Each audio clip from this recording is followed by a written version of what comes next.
Welcome back, everyone. I'm prepared to be bedazzled because today I'm going to be shedding light on why there are severe distribution issues in the action figure industry. So why do calamitous distribution issues plague the action figure industry? Why do they permeate throughout the action figure industry? Why are they ubiquitous in the action figure industry? Without further ado, without further delay, without further procrastination, allow me to demystify that answer to that inquiry right here, right now. Lamentably, much of my dismay, much of my consternation, much of my chagrin, much of my agony, much of my grief, much of my agitation, much of my irritation. Toy companies are reticent about producing desirable action figures in high enough quantities to assuage pent-up customer demand for desirable action figures. Furthermore,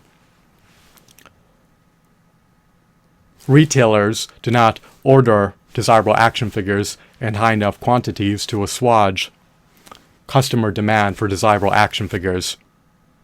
When retailers stock desirable action figures, they summarily get sold out. They instantaneously get sold out by scalpers. Scalpers buy all the desirable action figures and subsequently resell them for exorbitant, lofty, steep, hefty premium prices via the second-hand market. So you have to acquiesce to paying scalper prices in order to purchase highly desirable action figures.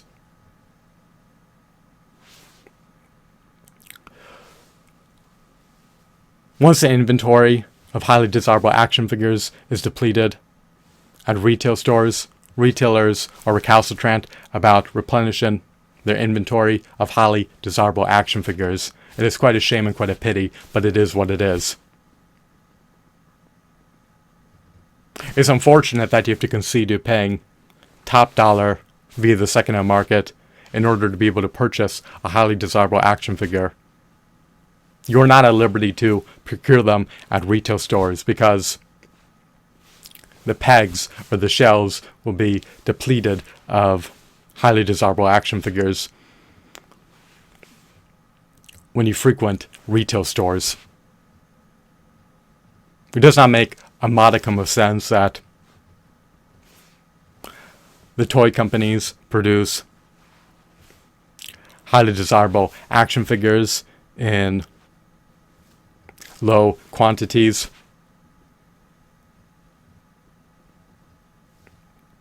They should be profusely produced. There should be a surplus of highly desirable action figures and not a deficit of highly desirable action figures.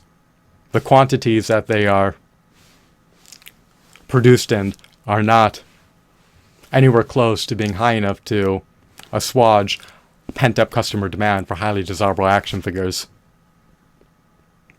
Issues are also compounded when retailers refuse to reorder highly desirable action figures post their inventory of highly desirable action figures being depleted.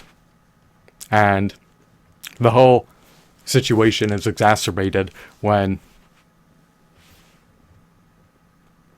retailers cannot even forecast when they will receive another batch of highly desirable action figures in the pending future if they decide to replenish their depleted inventory of highly desirable action figures. You can inquire about when they will replenish your inventory, and they will aptly not know, or they may even give you misinformation, which is unfortunate because you do not want to hemorrhage your time going to the retail store on a date that you are told to frequent it when the highly desirable action figures are not on store shelves nor on the pegs. So you do not want to needlessly squander your time and to avert doing that. You'll more than likely just have to acquiesce to paying top dollar via the second-hand market in order to purchase highly desirable action figures that you voraciously crave to usher into your prodigious action figure collection. So, if you want DC Universe Classics action figures, for instance, you will aptly have to purchase them via Mercari, eBay, or other second-hand marketplaces. These distribution issues are not anything new. They have been pervasive for decades on end, and this practice of underproducing highly desirable action figures isn't apt to be discontinued. If anything, I expect the quantities of highly desirable action figures to remain egregiously low relative to the level of demand for highly desirable action figures. So I hope that you deem this video to be enthralling, engrossing, insightful, riveting, captivating, mesmerizing, and informative. I hope that you were entrenched in the unalloyed epicness, and I hope that you deem this video to be eminently engrossing in all facets of a blissful day. Goodbye.